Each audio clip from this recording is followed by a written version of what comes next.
11 र आणि ल व्यंजनाकरिता अंकुशाचा उपयोग. आता हे अंकुश हा प्रकार तुम्ही पहिल्यांदा शिकणार आहात, बरोबर आहे. आतापर्यंत आपला एक अध्याय पूर्ण झाला, कोणता? स चा, म्हणजे सर्कलचा. अगोदर स सर्कल शिकलो, त्यानंतर आपण स्वचं सर्कल शिकलो, त्यानंतर आपण st स्ट, त्यानंतर स्ट्र str. ठीक आहे, इथपर्यंत आपलं सर्कलचे प्रकार संपले. आता स्टार्ट होतात हुकचे प्रकार. हुक त्याला मराठीमध्ये आपण काय म्हणतो? अंकुश. आता र आणि ल आपण कसं काढतो? र आपण दोन पद्धतीने काढतो, ल आपण असे काढतो. हे जी दोन स्ट्रोक आहेत ना, 3 स्ट्रोक, हे कधी कधी ना आउटलाईन मध्ये जोडायला ना कठीण जातात. आणि याची एक प्रक्रिया आहे की आपण हे डाऊनवर्ड काढतो, अपवर्ड काढतो. त्यानंतर हा ल सुद्धा आपण कधी कधी अपवर्ड काढतो, कधी कधी डाऊनवर्ड काढतो. म्हणून काय होतं, जोडताना किंवा नवीन आउटलाईन तयार करताना आपल्याला अडचण येते. म्हणून याला ना हुकच्या स्वरूपात ठेवायचे. हुकच्या स्वरूपात कसं ठेवायचे? प्रत्येक व्यंजनाला रचं हुक लावायचे आपल्याला. कसं बघा, आता हे प आहे, प ला अशा पद्धतीने रचं हुक लावायचे. प्र, याचा उच्चार काय होणार? प्र. आता ही क आहे, क ला सुद्धा काय करायचे आपल्याला? रचं हुक असं लावायचे. याचा उच्चार काय होणार? क्र. किंवा ट आहे, ट ला सुद्धा सुरुवातीला काय करायचे आपल्याला? हुक लावायचे. याचा उच्चार काय होणार? ट्र. आणि याची एक महत्वाची गोष्ट म्हणजे स चं सर्कल आपण सुरुवातीला पण लावलं, शेवटी पण लावलं, आणि त्याचा वापर मध्यभागी सुद्धा आपण केलेला होता, बरोबर आहे. पोशाख मध्यभागी, त्यानंतर सुरुवातीला साथ, साध अशा पद्धतीने, पास अशा पद्धतीने शेवटी. पर आणि लच्या हुकचं एक वैशिष्ट्य आहे, ते म्हणजे फक्त सुरुवातीलाच लावले जातात, शेवटी नाही. प्र, क्र, म्र असं जे काय असेल ते. आणि त्याची एक खासियत वेगळी आहे. स च्या सर्कल मध्ये काय होतं, जसा उच्चार येईल तसं स चं सर्कल आपण वापरतो. उदाहरणार्थ साध, द च्या अगोदर स चा उच्चार होता, तर आपण ते लावतही होतो सुरुवातीला. बघा, साध अगोदर काय काढलं आपण? स काढलं, नंतर काय काढलं आपण? द काढलं. पण ह्या लेसन मध्ये असं नाही होत. या लेसन मध्ये काय होतं, हुक आपण सुरुवातीला काढतो. हे बघा, सुरुवातीला हुक काढतो, नंतर आपण व्यंजन काढतो. म्हणून याला इनिशियली हुक म्हणतात. याला काय म्हणतात? सुरुवातीला लावलेलं हुक किंवा इनिशियली हुक म्हणतो आपण याला. परंतु याचा उच्चार आहे ना ह्या रचा नंतर होतो. क्र, क्र ची जर आपण फोड केली तर काय होईल? क अधिक र. क च्या नंतर र. उच्चारामध्ये काय? क च्या नंतर र, पण काढलं जाते सुरुवातीला. हे थोडंसं वेगळं वाटतं प्रॅक्टिस करताना, पण एकदा सवय झाली की होऊन जातं. ल चं सुद्धा तसंच. बघा, ल चं व्यंजन, ल व्यंजन आपण कसं काढतो? आता सांगितलं, अशा पद्धतीने किंवा कधी कधी डाऊनवर्ड काढतो. याला सुद्धा काय करायचे? हुकच्या स्वरूपात ठेवायचे. उदाहरणार्थ, प्रची जी दिशा आहे रचं हुक काढण्याची, ही दिशा, हे बघा, ही दिशा चेंज होणार. स्ट्रेट स्ट्रोकला दोन साइड असतात, डावी आणि उजवी. हे आपले स्ट्रेट स्ट्रोक, डावी आणि उजवी. तर ह्या साइडने ना रचं हुक लावतात. याला म्हणतो आपण राईट मोशन. हात असा उजवीकडे चाललाय म्हणून याला आपण काय म्हणतो? Right motion. जर याला काय म्हणतो आपण? होरिझोंटल. मराठीत काय म्हणतो याला आपण? अग्रगामी. अग्रगामी संकेत रेखा. याला सुद्धा काय करतो आपण? रचं हुक राईट मोशननेच लावतो. हे बघा, हात माझा असा उजवीकडे चाललेला आहे. हे झालं स्ट्रेट स्ट्रोकच्या बाबतीत. र हुक अशा पद्धतीने लावतात. ल हुक कसं लावतात? याच्या अपोजिट साइडला. हे बघा, अशा पद्धतीने. हे क ला, याला म्हणतो आपण लेफ्ट मोशन. याला काय म्हणतो आपण? Left motion. ठीक आहे. याचा पण उच्चार कसा होणार? उदाहरणार्थ, प्ल. याचा उच्चार काय होणार? क्ल. इथे पण सेम कंडिशन, प अधिक ल. प च्या नंतर ल चा उच्चार होतो. कधी होतो? प च्या नंतर होतो, पण काढलं जातं सुरुवातीला. जरी ते सुरुवातीला काढलं जातं तरी त्याचं वाचताना मात्र काय करायचंय? व्यंजनाच्या नंतर ते हुक आपल्याला वाचायचे. ही एक बेसिक गोष्ट आहे की जी तुम्हाला समजून सांगण्याचा मी प्रयत्न करते की अशा पद्धतीने हा लेसन आहे. पुढे आता आपल्याला नियम पाहायचे, पण सगळ्यात बेसिक गोष्टी ह्या दोन तुमच्या क्लिअर असल्या पाहिजे की रचं हुक हे राईट मोशनने लावलं जातं स्ट्रेट स्ट्रोकला, आणि लचं हुक हे मात्र त्याच्या अपोजिट म्हणजे लेफ्ट मोशनने लावलं जातं स्ट्रेट स्ट्रोकला. आता इथे ना प्रश्न राहिला कर्व स्ट्रोकचं काय? कुठल्याही स्ट्रेट स्ट्रोकला दोन साइड असतात, डावी आणि उजवी, म्हणून आपण त्या ठिकाणी अशा पद्धतीने हुक जोडू शकतो, बरोबर. कर्वला मात्र फक्त आतली साइड असते. यस सर्कल जोडण्यासाठी म्हणा किंवा कुठलं हुक जोडण्यासाठी म्हणा, या वेळेला काय करायचं? तर या वेळेला काय करायचं बघा, रचं हुक सेम तसंच सुरुवातीला जोडलं जातं. न असेल, म असेल, ट असेल, स असेल, अजून काय, हे श असेल, हे ज्ञ असेल, कुठलाही कर्व स्ट्रोक असेल तर त्याला आपण रचं हुक आतल्या साईडने जोडणार आहोत. मग लचं काय, सेम असंच, फक्त हुकचा आकार थोडासा मोठा घ्यायचा आहे. सेम काय करायचंय, हुकचा आकार फक्त थोडासा मोठा घ्यायचा आहे. जे काही असतील आपले म असेल किंवा हे न असेल, हुकचा आकार मात्र याच्यापेक्षा मोठा घ्यायचा आहे. कारण याला दुसरा ऑप्शनच नाही ना. याला दोन साईड आहेत म्हणून आपण दोन साईडला दोन हुक जोडले, पण याला फक्त आतली साईड आहे आणि शेवटी तर आपण जोडू शकत नाही, कारण त्याला इनिशियली हुक म्हणजे सुरुवातीलाच ते लावायचंय. शेवटी हुक लावायचंय पुढच्या लेसन मध्ये, पण ते आहे न साठी. ते आहे न साठी. हे एक झालं तुमचा बेसिक रूल. ठीक आहे, आता हे मी मोडते आणि आता आपण नियमाकडे जाऊ.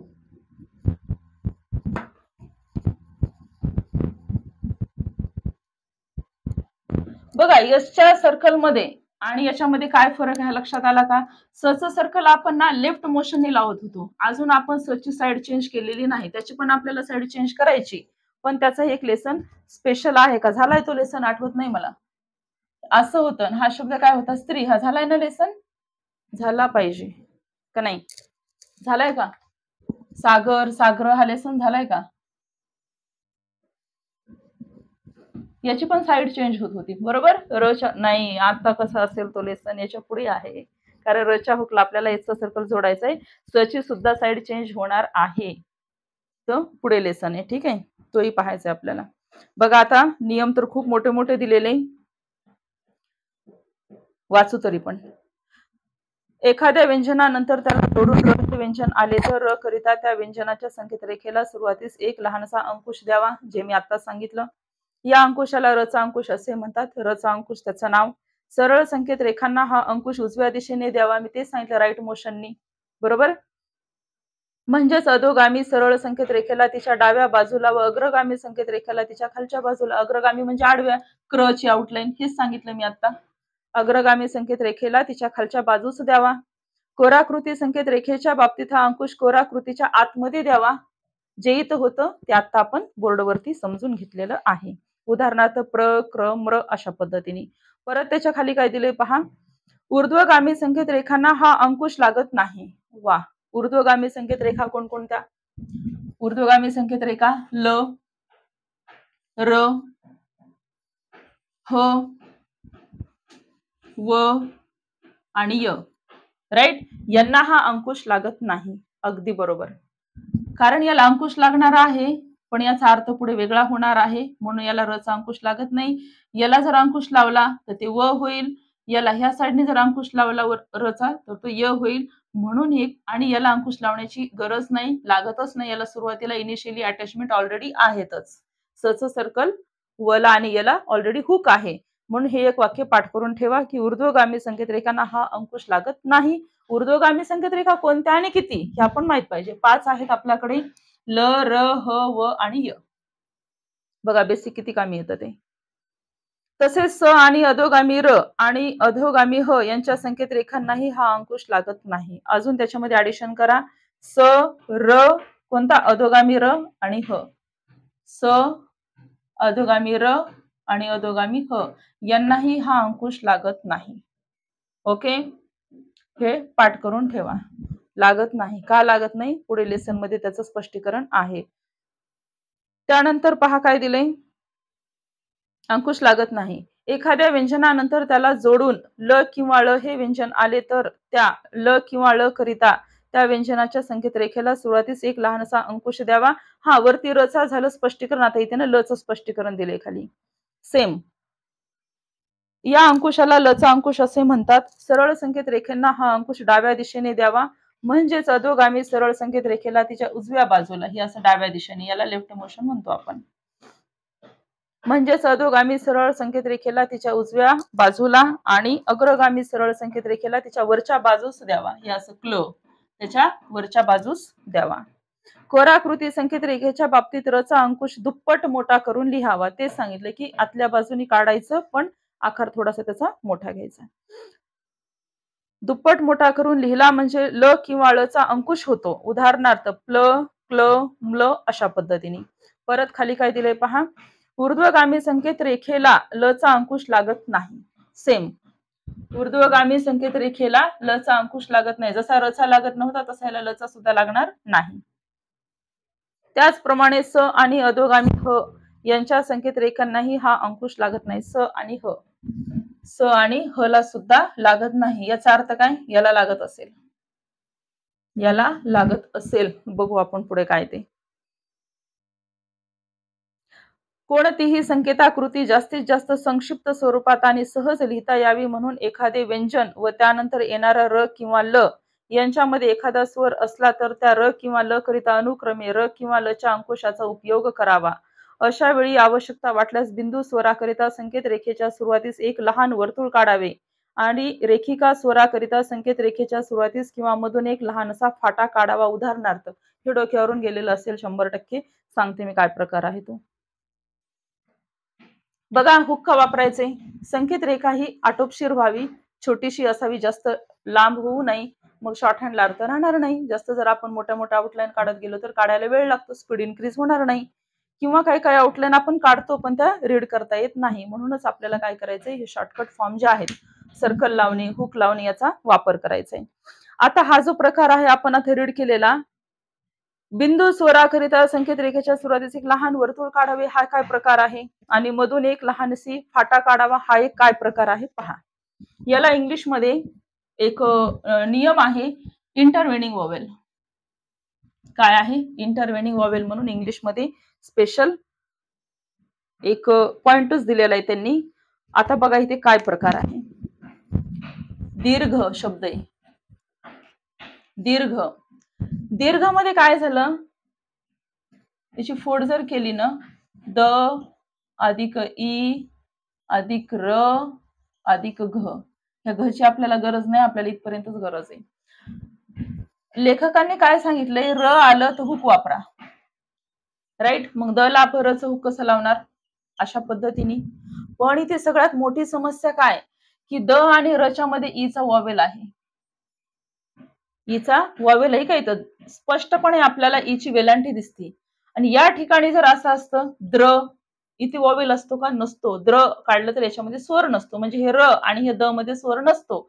ज्या वेळेस हे र आणि हे द याच्यामध्ये स्वर येईल, म्हणजे काय, हे मूळ व्यंजन आणि त्याला लागलेलं रचं हुक, हे मूळ व्यंजन आणि त्याला लागलेलं रचं हुक याच्यामध्ये जेव्हा स्वर येतो तेव्हा त्याला काय म्हणतात, इंटरवेनिंग वॉवेल.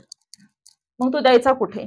त्या दोन्हीच्या मध्ये आलेला जो स्वर असतो ना, तो आपण या द च्या डाव्या हाताला देऊ शकतो, म्हणजे आपल्या डाव्या हाताला, ना तो द च्या या हाताला देऊ शकतो आपण. ही कंडिशन जेव्हा निर्माण होते तेव्हा त्याला काय म्हणतो, इंटरवेनिंग वॉवेल. हा नियम बऱ्याच जणांचा क्लिअर होत नाही, इंग्लिश मध्ये पण होत नाही. मग मुलं इथं गोंधळतात की अरे नेमकं वॉवेल कुठे द्यायचा. तर लेखकाने इथं तेच सांगितलंय की ज्या वेळेस अशी कंडिशन निर्माण होते की आपण लावलेलं हुक, मग तो लच असेल किंवा रच असेल, आणि मूळ व्यंजन दोन्हीच्या मध्ये जर स्वर आलेला असेल तर द्यायचा कुठे. तर काय करायचं, तो स्वर कशाचा आहे तो पहिलं पाहायचा, डॉटचा आहे का डॅशचा. हा आहे डॉटचा. तर लेखकांनी काय सांगितलं, जर डॉट येत असेल ना तर ना सर्कल द्या. डॉट येत असेल तर काय करा, त्याच्या डोक्यावर सर्कल द्या. सर्कल का द्यायचा, डॉट का नाही द्यायचा. डॉट एक तर आपण इकडे देऊ शकतो किंवा इकडे देऊ शकतो. एक वेगळी काहीतरी खूण दिली लेखकांनी की सर्कल दिलं म्हणजे आपल्या लक्षात येईल की हा इंटरवेनिंग वॉवेल आहे, हा इंटरवेनिंग वॉवेल आहे. मग याची आउटलाईन कशी तयार होईल, ई स्वराकरिता आउटलाईन थर्ड प्लेसला जाईल, वहीची रेषा दीर्घ, आणि हा जो ईचा जो डॉट आहे त्याच्याऐवजी आपल्याला सर्कल वापरायचा. सर्कल इथे डोक्यावर जाईल. डोक्यावर का जाईल, हे रच हुक आणि हे द दोन्हीच्या मध्ये तो स्वर आहे. उदाहरणार्थ आपण असा जर घेतला समजा इकडे किंवा इकडे, तर त्याचा काही अर्थ राहणार नाही.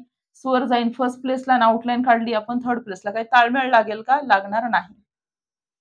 म्हणून याला म्हणतात इंटरवेनिंग वॉवेल, की ज्या वेळेस तुम्ही रच किंवा लच हुक लावता आणि हुक आणि मेन व्यंजनाच्या मध्ये जेव्हा स्वर येतो तेव्हा तो देण्याची अडचण निर्माण होते की नेमकं देणार कुठे आपण ईचा स्वर, देऊ शकत नाही. त्यावेळेला काय करायचं, तिथे डॉट आलेला असेल तर गोल द्या, पण त्याच्या डोक्यावर द्या, आउटलाईन मात्र त्या त्या प्लेसला काढा. आणि डॅश आला तर काय करायचं, दुसरा शब्द आहे कर्ण. कर्ण मध्ये पण काय झालं, क्र आहे का, हे क्रण आहे का, क्रण असतं तर काय झालं असतं, ही क्रणाची आउटलाईन झाली असती. याला आपण क्र म्हणतो बरोबर, क आणि रच्या नंतर अचा स्वर हा काय झाला, क्र. परंतु हा कर्ण नाही, हा कर्ण आहे. उच्चार खूप महत्वाचा आहे बरं का आपल्या विषयामध्ये. हा काय आहे? कर्ण आहे. आता इथे जर फोड केली तर काय होईल? क अधिक र अधिक न. क अधिक र नाही, क आणि र च्या मध्ये अ स्वर आला या दोन्हीच्या मध्ये. क अधिक अ अधिक र असं यायला पाहिजे होतं. या दोन्हीच्या मध्ये काय झालंय? अ स्वर आलाय. अ आपण स्वर कशाने दर्शवतो? डॅशने दर्शवतो. राईट? मग हा डॅश तुम्ही इकडे देणार का इकडे देणार? परत तीच अडचण निर्माण झाली. इकडे पण देऊ शकत नाही, इकडे पण देऊ शकत नाही. अशा वेळेला लेखकाने नियम काय सांगितला की ज्या वेळेस हे हुक रच आणि हे क याच्यामध्ये जेव्हा स्वर येईल दोन्हीच्या मध्ये तेव्हा इकडे पण नाही देऊ शकत, इकडे पण नाही देऊ शकत, त्यावेळेला तो मध्ये छेदून काढा. मध्ये एक फाटा द्यावा, काढावा असं शेवटचं वाक्य आहे. त्यावेळेला काय करायचं? मध्ये छेदून काढायचं. त्यानंतर एक शब्द दिलाय परत कल्प. सेम तसंच इथे लिहिते मी. आज बोर्डवरती कसंही लिहिलंय मी, सिक्वेन्सने बिलकुल नाही लिहिलं. कल्प मध्ये पण ते झालं. क आणि ल मध्ये अ चा स्वर आला. कल्प क आणि ल मध्ये स्वर आला अ चा, म्हणून काट मारली. आता अशा पद्धतीचं हे आहे. एवढंच लक्षात ठेवा की डॉट आला तर डोक्यावरती गोल सर्कल द्या, डॅश आला तर मध्यभागी काटा.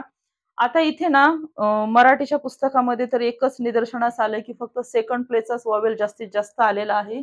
कल्प कर्ण सारखा मध्यभागी. इंग्लिश मधला पण नियम तुम्हाला सांगते. इंग्लिश मध्ये काय झालेलं आहे? थर्ड प्लेसचा आला तर थर्ड प्लेसला छेदलेलं आहे. फर्स्टचा आला तर फर्स्टला सुद्धा छेदलेले. उदाहरण सांगते तुमच्या लक्षात राहण्यासाठी. कॉर्नर शब्द आहे. मराठी उच्चार का लिहिते? आपलं मराठी आहे म्हणून. कॉर्नर. इथे पण काय झालं? क आणि र मध्ये अ चा आला बघा. ऑ. ऑगस्टचा अ आपला. बरोबर? हा पण वॉवेल कशाचा आहे? डॅशचा. कॉर्नर शब्दामध्ये. आणि आपल्याला क ला र च हुक लावायचे. हे झालं क ला र च हुक, आणि न ला सुद्धा र च हुक लावायचे. हे झालं न ला र च हुक लावलंय. बरोबर? आता हा अ चा जो डॅश आहे, हा अ वोवेल जो आहे तो फर्स्ट प्लेसचा वोवेल आहे. फर्स्ट प्लेस असल्या कारणाने हा जो डॅश आहे असा डोक्यावर छेदायचा आहे. याला पण जागा नाही ना द्यायला, ना तो इकडे पण देऊ शकतो ना इकडे पण देऊ शकतो. त्यावेळेस हे काय केले? डोक्यावरती छेदले. हा इंग्लिश मधला शब्द मुद्दाम तुम्हाला समजावून सांगते की हे पण तुमच्या लक्षात येईल की असं आहे. फर्स्ट प्लेस असेल तर डोक्यावर छेदलेलं आहे. आणि नर मध्ये सुद्धा ना, नर मध्ये सुद्धा अ चा स्वर आहे. अ चा स्वर, पण अ च्या स्वराचा वापर जास्तीत जास्त होत नाही. मग इथे न छेदता हे छेदलं काय आणि नाही छेदलं काय? फरक पडत नाही. हा एक झाला प्रथम स्थानच्या स्वराचं तुम्हाला एक उदाहरण दिलं. एक थर्ड प्लेस स्वराचं सुद्धा तुम्हाला उदाहरण देते. शब्द आहे फुलफिल. फुलफिल शब्द आहे की नाही इंग्लिश मध्ये? फुलफिल शब्द आहे. आता इथे तर इतकं भारी कंडिशन निर्माण झाली. आणि हा इंग्लिश मधलं यफ कसं आहे ते पण सांगते मी. यफ असे जे की आपल्याकडे श आहे, हे इंग्लिश मधलं यफ आहे. ठीक आहे? थोडक्यात आता ह्याला फ म्हणा. याला सुरुवातीला ल च हुक लावलं, फुल. परत याला पण ल च हुक लावलं, फिल. अशी आउटलाईन तयार होईल. ठीक आहे? ल ल च हुक लावलं दोन्हीला. आता इथे ना उ चा स्वर आला म्हणजे डॅश आला. मग लेखकाने काय केलं? थर्ड प्लेस आहे उ, म्हणून इथे शेवटी शेवटी छेदलं.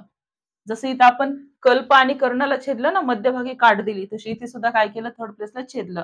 आणि इथे काय झालंय? फिल मध्ये ना ईचा स्वर आलाय. ईचा स्वर म्हणजे डॉट. डॉट म्हणजे आपल्याला लेखकांनी काय सांगितलंय? गोल द्या. तर इथे सुद्धा लेखकांनी काय केलं? असं इथं गोल दिलेलं आहे. म्हणजे एका शब्दामध्ये दोन्हीही रूल तिथे परफेक्ट बसलेले आहेत. तर याला म्हणतात इंटरवेनिंग वॉवेल. ठीक आहे? मला वाटतं समजलं असेल. हे मुद्दाम तुम्हाला इंग्लिशचे उदाहरण का दिले? लक्षात येण्यासाठी. की प्रथम स्थान असेल तर प्रथम स्थानला म्हणजे डोक्यावर छेदून दिलाय, थर्ड असेल तर थर्डला दिलाय. पण मराठीमध्ये तर मला थर्ड प्लेसचा आढळून आलेला नाही. उलट सोपं आहे ना तुमच्यासाठी? किती सोपं आहे. फक्त आपल्याला मध्यभागी काटायचं काम करायचं, झालं. सेकंड प्लेसचे वॉवेल जास्तीत जास्त आलेले आहेत. इतकंच मेन आहे. पुढचं खूप सोपा नियम आहे. बघा आता पुढचा काय ते. मात्र र किंवा लळ नंतर दीर्घ स्वर आल्यास अथवा दोन शब्दांमध्ये फरक दाखविणे आवश्यक असेल तेथे र किंवा ल करिता अंकुश न काढता संकेत रेखा काढावी. हे तर नियम जुनाच झालेला अक्षरशः. तिरपा. त आणि र मध्ये तीच कंडिशन झाली निर्माण. ईचा ववेल आलाय म्हणून आपण त्याला काय केलं? गोल डोक्यावर दिलेलं आहे. तिरपा. आज कसंही लिहिलंय बोर्डवरती. हा इकडे बघा, आता इकडे लक्ष द्या. तिरपा. त आणि र मध्ये ईचा स्वर आला थर्ड प्लेस. तिरपा आणि हे गोल आपण डोक्यावर दिला अगदी दीर्घसारखं सेम. त्यानंतर दुसरा शब्द आहे तिरीप. तिरीप मध्ये काय झालं? इथे फक्त र होतं, इथे र होतं, पण इथे र ला स्वर लागलाय म्हणून या ठिकाणी काय होईल, हुक लागणार नाही. तोच नियम, स्वर आला की आपण काय करतो, प्रत्येक आउटलाईन लेंदी काढतो, त्याला शॉर्टकट करत नाही. म्हणून आता आउटलाईन अगदी बेसिक रूलने होईल. ती, री, प. का? एका रच्या वॉवेलसाठी. त्यानंतर पुढचा शब्द आहे भरभर. सेम तसंच.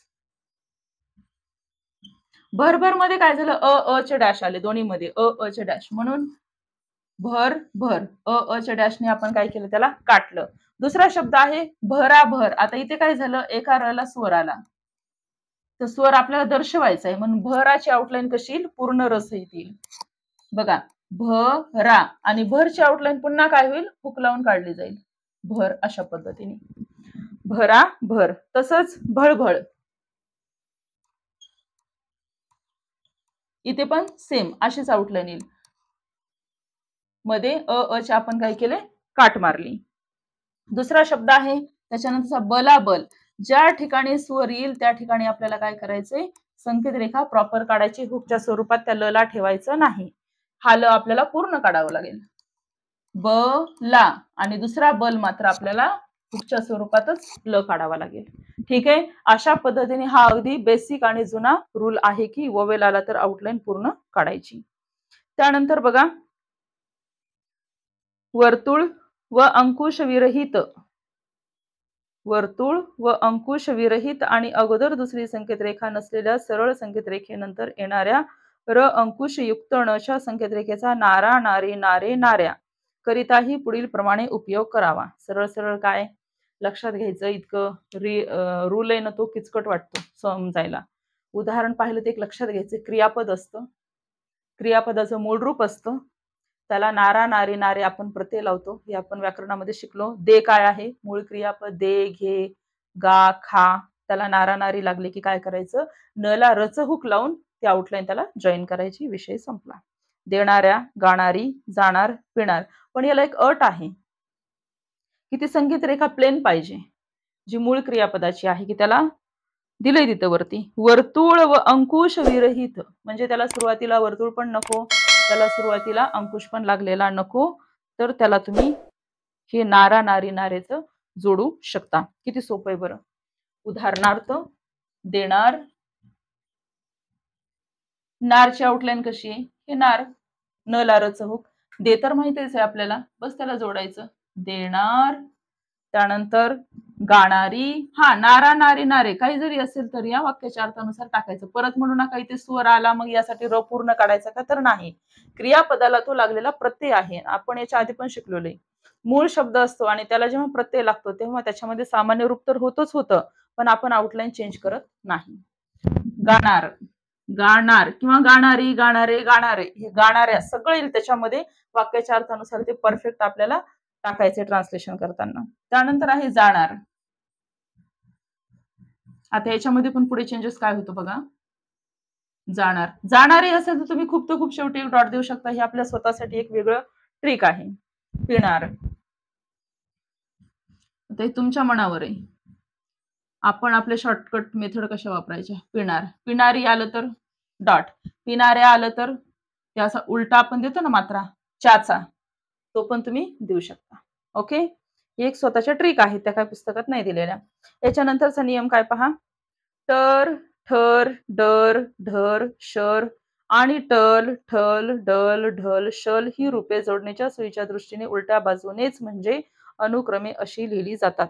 आता खरं तर हे पाठांतराचा प्रकार नाही, बिलकुल पाठ नाही करायचे, आपल्याला काय करायचे, ह्याच्या आउटलाईन नजरेसमोर ठेवायच्या. कोणकोणत्या सांगितले त्यांनी, तर, ठर, डर, ढर, त्यानंतर टल, ठल, डल, ढल, अजून कोणती, शल, शल. बघा बरं, याच्याकडे पाहिलं तर काय लक्षात येतं, सगळे कसे आहेत, कर्व स्ट्रोक आहेत, सगळे कसे आहेत, कर्व स्ट्रोक आहेत. याला कधी कधी जोडण्याच्या दृष्टीने उलट करावं लागतं, उलट म्हणजे अगदी ऑपोजिट. हे बघा असं, आता याचं उलट कसं होईल, आणि हे शल, नाही शल असं नाही होणार, सॉरी, याच्या ऑपोजिट वरती जाईल ते, असं होईल. ओके, का, जोडण्याच्या सोयीच्या दृष्टीने एखादा स्ट्रोक असा असतो की तिथे ही आउटलाईन परफेक्ट बसतच नाही, हुकमुळे थोडीशी अडचणीची ठरते, त्यावेळेला आपल्याला ती आउटलाईन उलटी काढावं लागते. त्याची उदाहरणं खाली दिलेलेच आहेत. पठार, बघा प काढा आणि ठर असं काढा, आउटलाईनचा आकार बिघडतो, हुकचा आकार छोटा येणार पण नाही, तो मोठा वाटतो, म्हणून पठार शब्द अगदी परफेक्ट असा निघतो. आणि इथं पण ते झालं, ठ आणि र मध्ये आचा स्वर आलेला आहे, आचा स्वर आहे डॉटवाला, म्हणून आपण इथे याच्या डोक्याजवळ गोल देणार आहोत, पठार. तशाच पद्धतीने आहे चहाटळ, चहाटळ. आता मला सांगा, तुमच्या वहीमध्ये तुम्ही ट्राय करा, हे सरळ काढा बरं टळ, आहे का पॉसिबल? बिलकुल नाही, पॉसिबल नाही. मग तुम्हाला काय करावं लागेल? चहाटळ असं काढावं लागेल. आणि त्या आउटलाईनचा आकार बिघडत चाललाय, बिघडला म्हणजे आपल्याला नंतर ओळखायला प्रॉब्लेम येणार. त्यासाठी बेसिक रूलनी आउटलाईन व्यवस्थित काढा, जसं लेसन मध्ये सांगितलं तसं. आणि अशा पद्धतीने इतके स्ट्रोक आपल्याला कधी कधी उलटे काढावे लागतात. त्याच्यानंतरचा शब्द आहे डरकाळी. बघा, डरकाळी, याला इकडच्या साईडने का बरं घेतलं? क साठी. तुम्ही असं काढून बघा, आउटलाईनचा आकार बिघडतो, जमणार नाही, म्हणून याला सुद्धा आपल्याला उलट काढलं तरच ते परफेक्ट आउटलाईन बसेल. डर, डर मध्ये सुद्धा अचा स्वर आलेला आहे, म्हणून ते मध्ये छेदलेला आहे. क चा आ, ळ चा ई, अशा पद्धतीने डरकाळी हा शब्द उलटा काढून तयार होईल. ओके, हात वळतो बरोबर प्रॅक्टिस करत गेल्याच्या नंतर. त्यानंतर अजून एक शब्द घेऊ आपण, पुस्तकात पुढे आहे वडील. बघा, वडील अशा पद्धतीने काढावं लागेल. अजून एक शब्द आहे शलचा घेऊ, हा शल, याला काय म्हणायचं? शल. विशाल, विशाल, हे बघा विशाल, हे ड च थोडं असेल खाली बरोबर. वडील आणि हे काय झालं? विशाल. विशाल मात्र असा वरच्या साईडने येईल, कारण याच्या अपोजिट काय होईल? असं. इथपर्यंत नियम तुम्हाला समजले असतील. एक नियम राहिला शेवटचा. हे जे स्वर आहेत, सॉरी, हे जे शब्द आहेत ना सगळे, हे सगळे शब्द याचाच पुढे एक रूल दिलाय त्यांनी. जर याच्या अगोदर स्वर आलेला असेल, जर याच्या अगोदर स्वर आलेला असेल तर आहे अशीच आउटलाईन काढायची, आणि जर स्वर नसेल तर मात्र ते आपल्याला शब्द उलटा घ्यायचा आहे. त्याचं उदाहरण म्हणजे अश्रू. अश्रू, श्री आपण कसं काढणार? खरं ओरिजिनल श्र आपला असे, शला रचं हुक लावलं की त्याला काय झालं? श्र. त्याच्या अगोदर स्वर आहे, तो स्वर असं सुरुवातीला द्यायचा आहे, अश्रू, अशा पद्धतीने. पण सॉरी, ओवेल इकडे जाईल, शच्या नंतर अश्रू. पण ज्यावेळेस हा स्वर नसेल आणि एकटा शब्द असेल तेव्हा मात्र तो उलटा काढायचा आहे. त्याचं उदाहरण म्हणजे श्री. तर श्री कसं काढायचं? थर्ड प्लेसला वहीच्या रेषेतून, अशा पद्धतीने. हा रूल न खूप महत्वाचा आहे. याचे शब्द मराठीमध्ये जरी कमी असतील तरी इंग्लिशमध्ये याचे शब्द मात्र खूप जास्त आहेत. आफ्रे, फ्रे, आफ्रे शब्द आपण असा काढतो का? अगोदर वॉवेल आहे म्हणून, हा वॉवेल अगोदरचा. फ्रेला अगोदर वॉवेल नाही म्हणून आपण तो उलटा काढतो. अदर, अगोदर वॉवेल आहे म्हणून आपण अगोदरच्या हुकनी काढतो. थ्री, यालाच आपण शेवटच्या वॉवेलसाठी काय करतो? उलटा करतो, अगोदर वॉवेल नाही म्हणून. हे इंग्लिश मधले उदाहरण आहेत. याच्यामध्ये खूप सारे शब्द तुम्हाला इंग्लिशमध्ये मिळतील, मराठीमध्ये जास्त शब्द नाहीत, पण हे नियम खूप महत्वाचा आहे. अगोदर जर स्वर आलेला असेल या सगळ्या शब्दांना तर हेच हुक वापरायचे. याला लेफ्ट करो म्हणतो आपण, डाव्या हाताने काढलेलं हुक. आणि जर याच्या अगोदर स्वर नसेल तर मात्र इकडचं राईट करो, उजव्या हाताने काढलेलं हुक वापरतो. खूप डिटेल्स मध्ये लेसन आहे हा. तर अशा पद्धतीने हा लेसन आहे. कोणाला काही डाऊट आहे का? किती जणांचा लेसन होता हा? समजला का रे? विचारा डाऊट.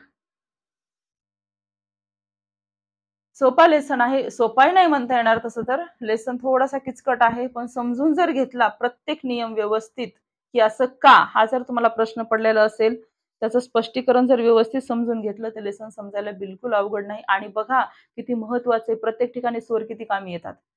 ज्यावेळेस तुम्हाला स्वरांचा लेसन शिकवला तर सगळ्यांना असं खूप प्रेशर आलं होतं, आहे की नाही? की बापरे, हा काय प्रकार आहे? प्रथम स्थान, द्वितीय स्थान, तृतीय स्थान, हा काय प्रकार आहे? अ काय, आ काय, कसे द्यायचे? प्रत्येक लेसन हा स्वरांवरच डिपेंड आहे. बघा, अगोदर आलेला स्वर, अगोदर नसलेला स्वर, लळचही तसंच आहे, रचही तसंच आहे. घर, घरी, स्वर आला की आपण र वरचा घेतो, नसेल तर आपण र हा अधोगामी घेतो. प्रत्येक लेसन मध्ये स्वराला किती महत्व आहे. बरोबर आहे. तर प्रत्येक नियम, प्रत्येक लेसन इतका काळजीपूर्वक अभ्यासा, कारण एकावर एक डिपेंड लेसन आहेत. हा समजला तर पुढचा समजणार आहे.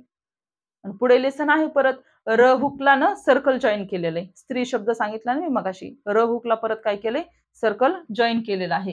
हे असं हे र हुक आहे की नाही, याला परत असं ना सर्कल जॉईन केलंय. तर असं एकावर एक डिपेंड लेसन आहे. त्यासाठी काय करायचं, प्रत्येक लेसन हा काळजीपूर्वक अभ्यासायचा, मागे बिलकुल एकही नियम ठेवायचा नाही. ठीक आहे, समजला? समजला का? ठीक आहे, चला थांबू इथे. Bye bye.